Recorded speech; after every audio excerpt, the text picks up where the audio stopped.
मेरे प्रिय छात्रों, आप सभी को नमस्कार। आज हम विज्ञान कक्षा 10 में रसायन विज्ञान का पहला ही पाठ दैनिक जीवन में रसायन पढ़ेंगे। कल हमने वीडियो में रसायन विज्ञान और विज्ञान कक्षा 10 से संबंधित हमने भूमिका बनाई थी, हमने आधार रेखा बनाई थी कि हमें कैसे कैसे इन चीजों को पढ़ना है। आज हम दैनिक जीवन में रसायन, वैसे तो ये विज्ञान कक्षा 10 का पाठ नंबर 5 है, लेकिन अपने जो रसायन विज्ञान पाठ है उसका पहला ही पाठ है।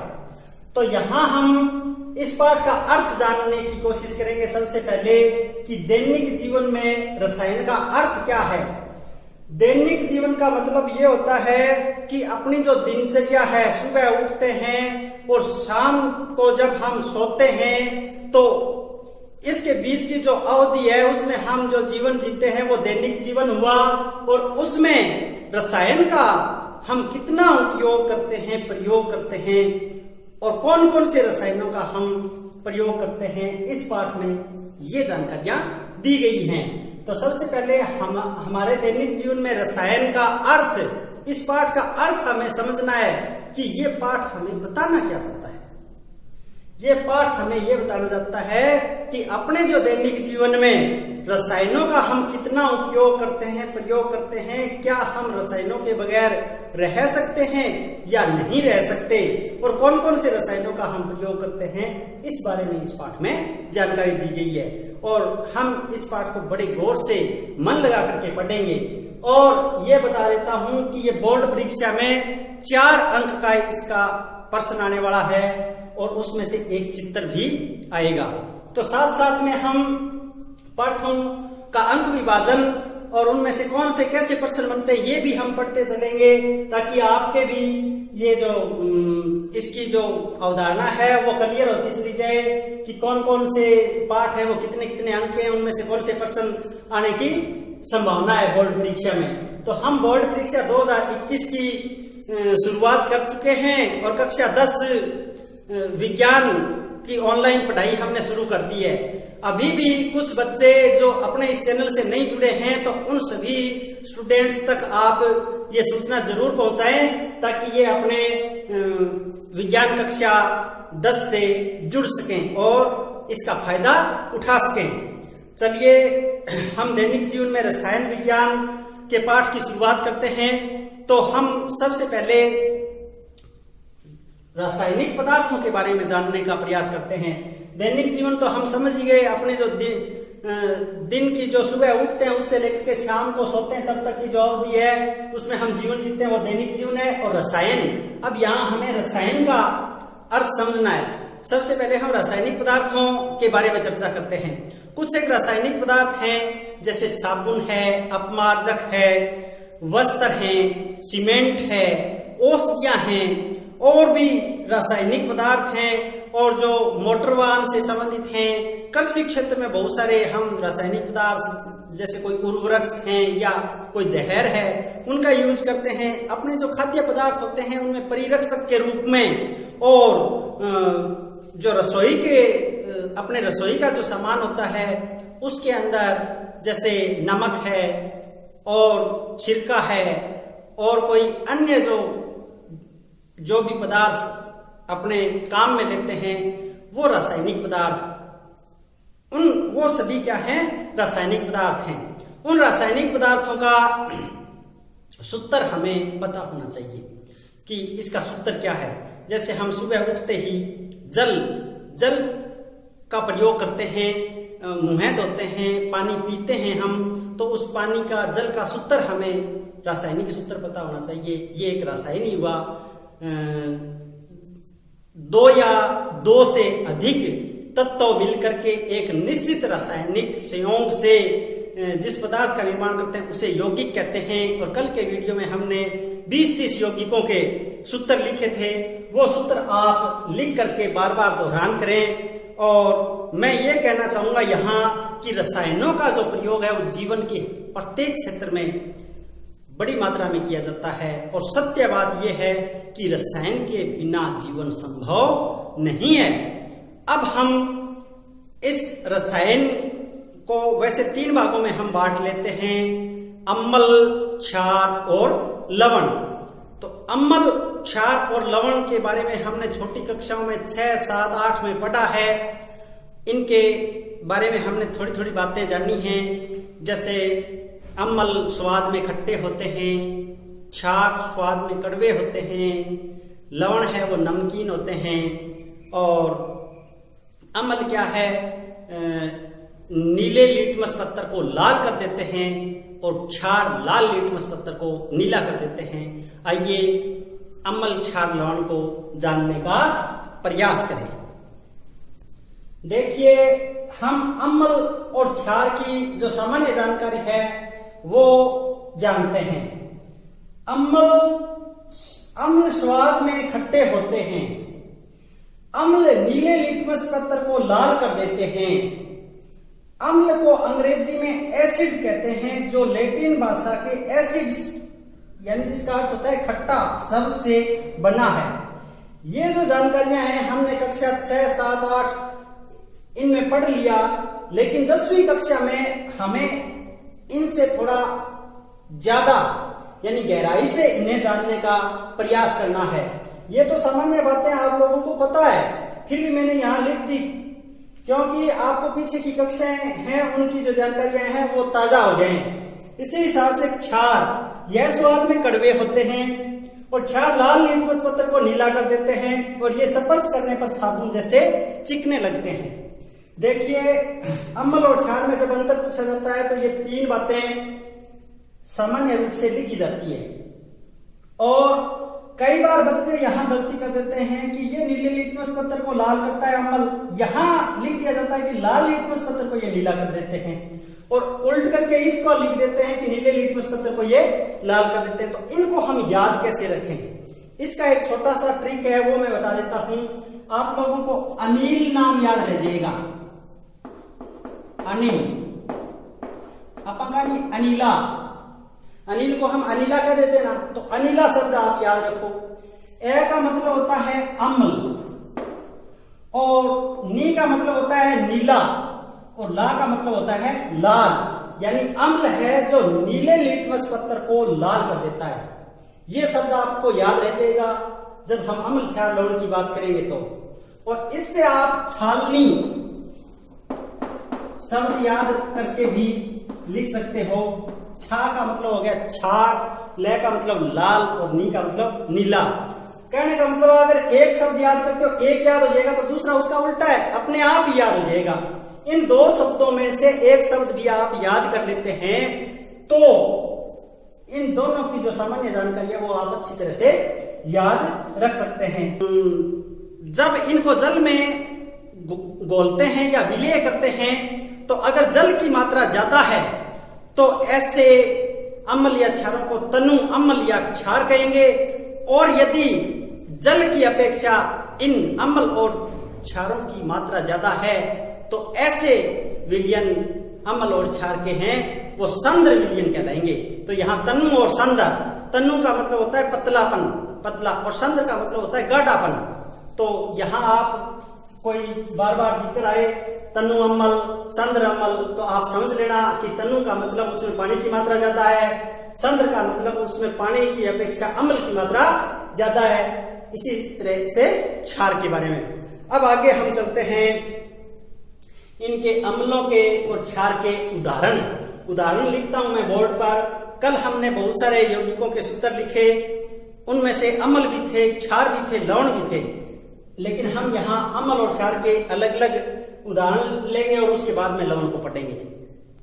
अपने अम्ल और क्षार के उदाहरण बोर्ड पर लिखे हुए हैं। 4 तो अम्लों के नाम और 4 क्षारों के नाम। तो आप सभी को 4 अम्ल और क्षार के उदाहरण, उनके नाम और सूत्र आने जरूरी हैं।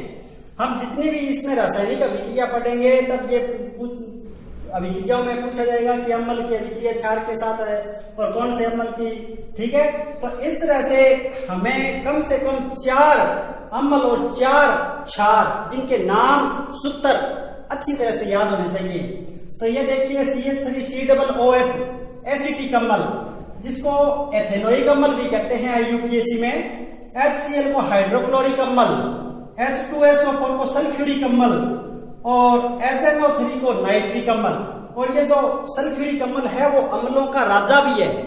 जैसे दालों में हम पढ़ते हैं दालों का राजा चना होता है, उसी तरह से जंगल का राजा शेर होता है, उसी तरह से अम्लों का राजा है वो सल्फ्यूरिक अम्ल है H2SO4। और क्षार की बात करें तो NaOH sodium hydroxide, KOH potassium hydroxide, MgOH2 magnesium hydroxide, CaOH2 calcium hydroxide. तो ये जो उदाहरण हैं उनको आप अच्छी तरह से अपने नोटबुक में लिख लें और इनको याद करें, और बार बार प्रयास करने से आप इनको अच्छी तरह से सीख जाएंगे। अब हम चलते हैं आगे, लवण के बारे में सामान्य जानकारी प्राप्त करते हैं कि लवण क्या है। लवण है वो अम्ल और क्षार आपस में क्रिया करके लवण और जल बनाते हैं। लवण बनते कैसे हैं? लवण बनते हैं अम्ल और क्षार जब दोनों आपस में क्रिया करते हैं तो उसके फलस्वरूप जो प्रोडक्ट उत्पाद बनता है वो लवण और जल बनता है। इस रासायनिक अभिक्रिया को उदासीनीकरण के नाम से भी जाना जाता है।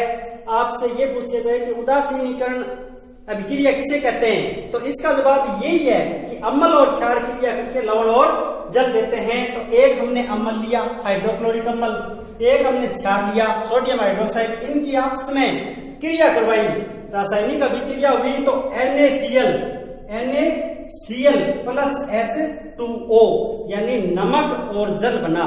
तो ये लवण का उदाहरण हो गया NaCl, और अम्ल और क्षार की क्रिया से बना। तो हमें ये पता होना चाहिए कि लवण के और सामान्य गुण क्या हैं। तो ये दोनों अम्ल और क्षार हैं वो आपस में क्रिया करके अपने गुण खो बैठते हैं और लवण बनते हैं। तो लवणों के अंदर अम्ल और क्षार वाले गुण नहीं होंगे। अम्ल खट्टा होता है, क्षार कड़वा होता है, और ये दोनों आपस में क्रिया करके लवण बनाते हैं। तो लवण का स्वाद है वो नमकीन होता है, न तो खट्टा होता है और न ही कड़वा। इसी तरह से और भी इसके जैसे अम्ल नीले लिटमस पत्र को लाल कर रहा है, क्षार है वो लाल लिटमस पत्र को नीला कर रहा है। तो यहाँ लवण है के ऊपर ये कोई भी अभिक्रिया नहीं होगी, यानी न तो ये लिटमस पत्र के ऊपर अपना कोई प्रभाव नहीं दिखाएगा, न तो नीले को लाल करेगा न लाल को नीला करेगा। चलिए हम कुछ लवण के सामान्य जो गुण हैं वो और पढ़ लेते हैं। लवणों के सामान्य गुणधर्म। तो लवणों के गलनांक और क्वथनांक उच्च होते हैं। यहाँ गलनांक और क्वथनांक दो शब्द आए हैं, आपने पीछे की कक्षाओं में सुने होंगे, नहीं सुने तो बता देता हूं। गलनांक और क्वथनांक ताप के बिंदु हैं। कोई पदार्थ का जो तापमान है वो पॉइंट है, गलनांक तो वो पॉइंट है जिस पर कोई पदार्थ ठोस अवस्था से पिघल करके द्रव अवस्था में आए। वह तापमान बिंदु जिस पर कोई पदार्थ ठोस अवस्था से पिघल करके द्रव अवस्था में आए उसको गलनांक कहते हैं। और क्वथनांक का मतलब होता है उबाल पॉइंट, यानी कोई पदार्थ द्रव अवस्था में उबल करके और जिस तापमान पर वाष्प में बदले उसे हम उस तापमान को क्वथनांक कहते हैं। तो लवणों के जो गलनांक और क्वथनांक है वो दोनों ही उच्च होते हैं, यानी बहुत ज्यादा टेम्परेचर पर ये वाष्प में तब्दील होते हैं। ये तो हो गया इसका एक सामान्य गुणधर्म। दूसरा ये साधारणतः क्रिस्टल के रूप में होते हैं। यहां शब्द है क्रिस्टल। क्रिस्टल शब्द आपने सुना होगा, नहीं सुना है तो मैं अपनी भाषा में बता देता हूं। क्रिस्टल का मतलब होता है एक डली, जैसे मिस्री की डली होती है ना, फिटकड़ी की डली होती है, उसे हम क्रिस्टल ही कहते हैं। और उस क्रिस्टल में जल भी उपस्थित होता है, उसके अंदर जल की मात्रा भी थोड़ी उपस्थित होती है और वो निश्चित संख्या में होती है, उसे हम क्रिस्टलन जल कहते हैं। और जैसे Na2CO3.10H2O यानी सोडियम कार्बोनेट में यहां जल के 10 अणु हैं, तो यहां सोडियम कार्बोनेट लवण में जल के 10 अणु हैं, वो क्रिस्टलन जल कहलाते हैं। चलिए अब इनकी हम अम्ल, क्षार और लवण की परिभाषाएं पढ़ेंगे। अपने अगले टॉपिक में हम पढ़ते हैं अम्ल और क्षार की परिभाषाएं। अम्ल और क्षार की परिभाषाएं इन तीन वैज्ञानिकों ने ये तीन प्रकार से परिभाषाएं दी हैं। पहला वैज्ञानिक है आरेनियस, आरेनियस की संकल्पना। दूसरा है ब्रॉन्स्टेड लोरी, जोहानसन ब्रॉन्स्टेड और थॉमस एम लोरी, ये दो वैज्ञानिक हैं। इन्होंने जो अम्ल और क्षार की परिभाषा दी उसको कहेंगे ब्रॉन्स्टेड लोरी संकल्पना। और 3 नंबर पर है लुईस संकल्पना।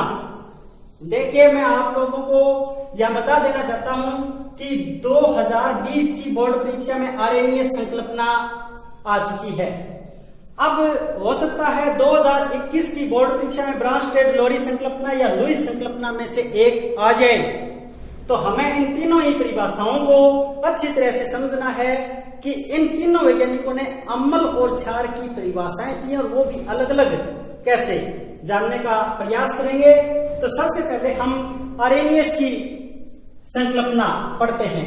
आरेनियस ने अम्ल और क्षार की परिभाषा कैसे दी है? आरेनियस ने अम्ल के लिए जो परिभाषा दी है वो है कि जो पदार्थ जलीय विलयन में अपघटित होकर हाइड्रोजन आयन देते हैं अम्ल कहलाते हैं। एक बार और सुनना कि जो पदार्थ जलीय विलयन में, यानी जिन पदार्थों को हम जल में डाल करके घोल लें, विलयन बना लें जलीय विलयन में, और वो पदार्थ टूट करके या आयनित होकर के अपघटित हो जाए पूरा, और कौन सा आयन दे? Hydrogen ion. अगर H plus ion, hydrogen ion को प्रोटॉन भी बोलते हैं, मुक्त प्रोटॉन दे, तो ऐसे पदार्थों को हम अम्ल कहेंगे। और नीचे उदाहरण दिया है HCl, AQ, तीर का निशान, H plus AQ plus Cl minus AQ। यहाँ AQ का अर्थ ये है एक्वियस सॉल्यूशन, और एक्वियस सॉल्यूशन का हिंदी अर्थ होता है जलीय विलयन। तो जहां भी आप रासायनिक समीकरण देखते हैं और नीचे ब्रैकेट में AQ लिखा है, तो इसका मतलब ये समझ लेना कि इस पदार्थ की अवस्था दी गई है। अवस्था में ठोस, द्रव, गैस। तो ठोस के लिए S लिखा हुआ मिलेगा सॉलिड, द्रव के लिए लिक्विड L लिखा हुआ मिलेगा, और गैस के लिए G लिखा हुआ मिलेगा, और विलयन है जलीय विलयन तो AQ लिखा हुआ मिलेगा। तो AQ लिखा हुआ मिले तो इसका मतलब HCl का जलीय विलयन है, और जलीय विलयन में ये H प्लस आयन देता है और क्लोराइड आयन देता है। तो जो पदार्थ हाइड्रोजन आयन दे तो ऐसे पदार्थों को हम क्या कहेंगे? अम्ल कहेंगे। और इसी तरह से ये दूसरा HNO3 का जलीय विलयन, इसमें भी हाइड्रोजन आयन दे रहा है, तो ये दोनों ही पदार्थ अम्ल कहलाते हैं। ऐसे और भी उदाहरण बुक में दिए, आप देखना और समझना, इसकी परिभाषा लिखना कि जो पदार्थ जलीय विलयन में अपघटित होकर के यानी टूट करके हाइड्रोजन आयन दे, अम्ल कहलाते हैं। हाइड्रोजन आयन बहुत ही क्रियाशील होता है और जल के साथ यानी H2O के साथ जुड़ करके H3O प्लस हाइड्रोनियम आयन के रूप में रहते हैं। चलिए क्षार, क्षार की परिभाषा हम लिखते हैं। तो इसमें आरेनियस के अनुसार क्षार क्या चीज है? थोड़ा सा अंतर है। जो पदार्थ जलीय विलयन में अपघटित होकर के हाइड्रोक्सिल आयन दे, यहां H की जगह कौन सा? OH, और इसके ऊपर माइनस का निशान लग जाएगा, हाइड्रोक्सिल।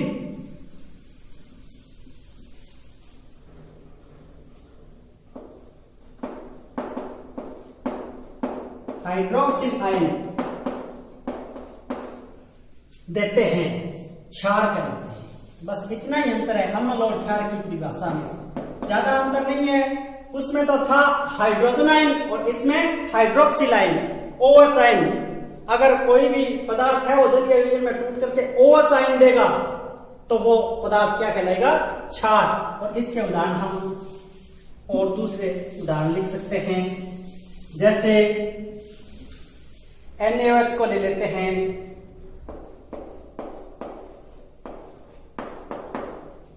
ये टूट करके Na प्लस प्लस में OH माइनस, KOH का ले लेते हैं, K प्लस में OH माइनस। यहां मैंने वो एक क्यों नहीं लिखा है, लिख लेना, कोई दिक्कत नहीं है। जलीय विलयन यहाँ Na प्लस और OH माइनस हाइड्रोक्सिल आयन है, इसमें भी हाइड्रोक्सिल आयन है। तो ये दोनों हाइड्रोक्सिल आयन हैं, इसका मतलब ये पदार्थ टूट करके कौन सा आयन दिया? Hydroxyl ion. इसलिए ये पदार्थ क्या कहलाएंगे? क्षार कहलाएंगे। तो आर्हेनियस की संकल्पना बोर्ड परीक्षा 2020 में आई हुई है और उसमें पूछा गया था अम्ल और क्षार किसे कहते हैं आर्हेनियस संकल्पना के अनुसार। तो आप लोगों के अच्छी तरह से समझ में आ गया होगा। अब चलते हैं हम अगली संकल्पना ब्रांस्टेड-लोरी की ओर। तो आइए पढ़ते हैं ब्रांस्टेड-लोरी ने अम्ल और क्षार की परिभाषा कैसे दी। अपनी दूसरी परिभाषा है वो ब्रांस्टेड-लोरी की है। ब्रांस्टेड और लोरी दोनों वैज्ञानिकों ने अम्ल और क्षार की जो परिभाषा की है वो ये है कि अम्ल प्रोटॉन दाता होते हैं। क्या? प्रोटॉन दाता, दाता मतलब देने वाले, और क्षार प्रोटॉन ग्राही होते हैं। यानी ये तो अम्ल हैं, वो तो प्रोटॉन देने वाले हैं दाता, और क्षार है वो प्रोटॉन लेने वाले हैं प्रोटॉन ग्राही। अब बात हुई यहाँ प्रोटॉन की। आप लोगों को मैंने पीछे की कक्षाओं में भी बता दिया होगा कि कोई भी परमाणु है उसके अंदर 3 कण होते हैं। एक तो कक्षा में जो चक्कर लगाते हैं उनको क्या कहते हैं? इलेक्ट्रॉन। और नाभिक में होते हैं 2 कण, प्रोटॉन और न्यूट्रॉन। जैसे ये एक हाइड्रोजन है, हाइड्रोजन का ये एक परमाणु है, इसका ये नाभिक है और ये क्या है? कक्षा। कक्षा में ये इलेक्ट्रॉन है और इसके अंदर नाभिक में एक प्रोटॉन होता है, एक प्रोटॉन होता है। तो जब हम इस इलेक्ट्रॉन को निकाल दें तो इसके अंदर केवल एक प्रोटॉन रहेगा और उसको हम H के ऊपर प्लस का निशान लिख करके लिखेंगे। तो ये हाइड्रोजन आयन है वो एक प्रोटॉन ही है, मुक्त प्रोटॉन। तो यहां प्रोटॉन जो देने वाले हैं वो पदार्थ तो क्या हुए? अम्ल, और जो प्रोटॉन लेने वाले हैं वो क्या हुए?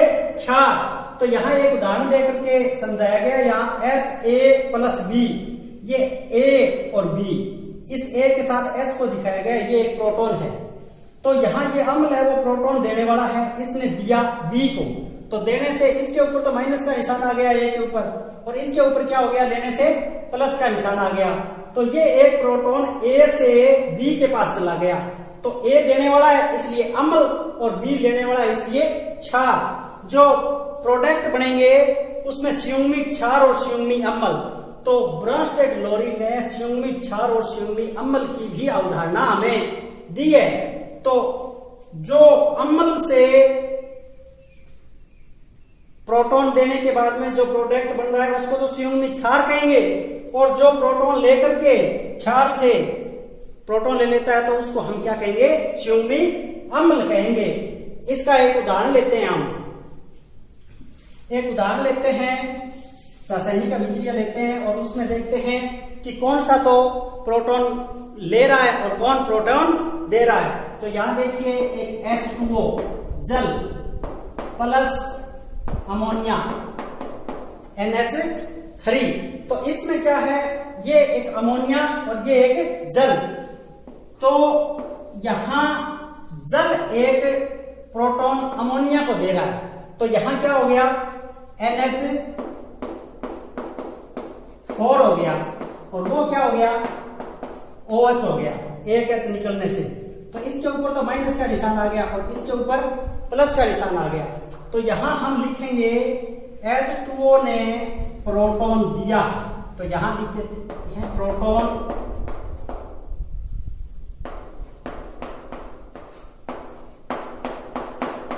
देता है, और NH3 ने प्रोटॉन लिया है। तो यहां लिख देंगे प्रोटॉन लेता है। तो जो प्रोटॉन लेता है वो क्या हुआ? क्षार, और जो प्रोटॉन देता है वो क्या हुआ? अम्ल। तो ये H2O यहां अम्ल है और NH3 क्या है? क्षार। और ये प्रोटॉन देकर के संयुग्मी क्षार बन गया और ये प्रोटॉन लेकर के संयुग्मी अम्ल बन गया। ऐसा ही एक उदाहरण और दूंगा जिसमें यहां H2O अम्ल का कार्य कर रहा है, उसमें H2O क्षार का कार्य करेगा। देखना कैसे।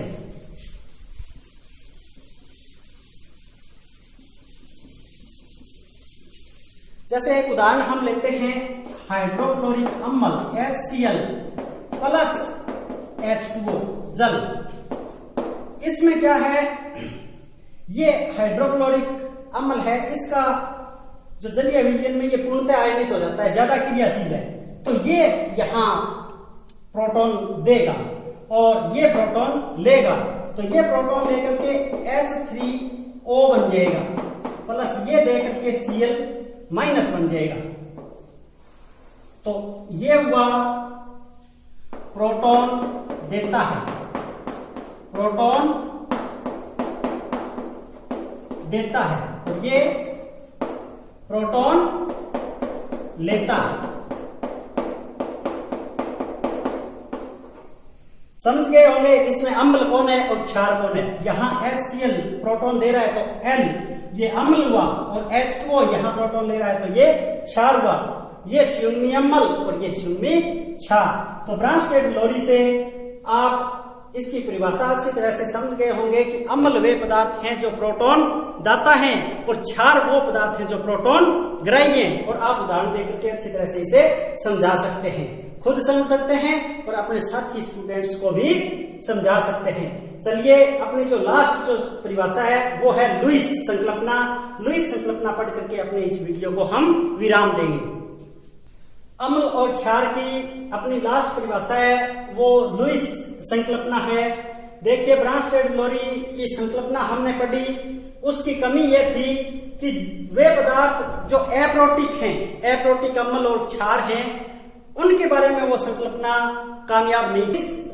वैज्ञानिक ने जो संकल्पना दी है उसके अनुसार अम्ल और क्षार की परिभाषा क्या है, अंतर भी यहाँ करेंगे। यहाँ है इलेक्ट्रॉन युग्म ग्रहण करता है, और उसमें क्या था, प्रोटॉन दाता है। यहाँ क्या है, ध्यान करना, इलेक्ट्रॉन युग्म ग्रहण करता है, ये लिखा है, ग्राही है। और यहाँ क्षार है वो इलेक्ट्रॉन युग्म त्यागता है, यानी इलेक्ट्रॉन युग्म को देता है। तो ये उसमें तो प्रोटॉन था, इसमें इलेक्ट्रॉन है, उसमें दाता था, इसमें ग्राही है अम्ल। ये अंतर हमें आना जरूरी है। और क्षार इलेक्ट्रॉन युग्म यहाँ क्या कर रहा है, त्याग कर रहा है। तो इलेक्ट्रॉन के जोड़े को ग्रहण कर रहा है या त्याग कर रहा है, उसके आधार पर लुईस ने जो संकल्पना दी, तो वो अम्ल वो पदार्थ जो इलेक्ट्रॉन युग्म को ग्रहण करते हैं वो लुईस अम्ल कहलाते हैं, और जो इलेक्ट्रॉन युग्म को त्याग करते हैं वो लुईस क्षार कहलाते हैं। यहाँ एक उदाहरण लेंगे हम, BF3 प्लस NH3। तो नाइट्रोजन के पास यहाँ एक इलेक्ट्रॉन युग्म है और वो B को दे देगा, तो क्या बनेगा, यहां बनेगा H3NBF3, और ये तीर का निशान यहां ऐसे लगेगा।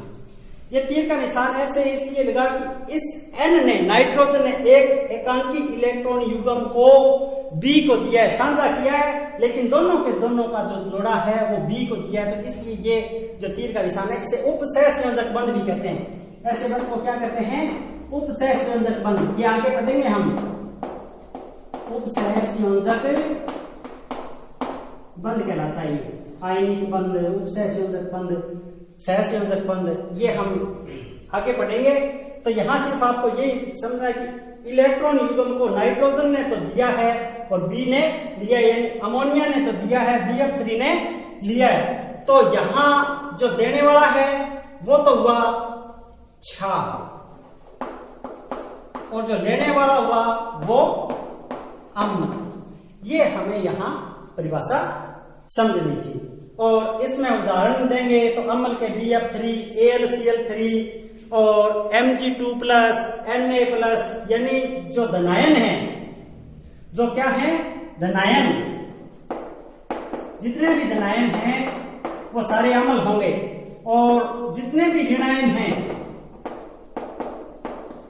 वो क्या होंगे, क्षार होंगे। और इलेक्ट्रॉन युग्म को जो त्यागेंगे वो भी क्षार कहलाएंगे। ये लुईस संकल्पना अपनी यहां पर कंप्लीट हुई। इसी के साथ आज के वीडियो को हम यहीं विराम देते हैं। अगला वीडियो हम लेकर के आएंगे अम्ल क्षार से संबंधित उनके जो सामान्य गुणधर्म हैं। तब तक के लिए धन्यवाद। आप सभी का शुभ दिन।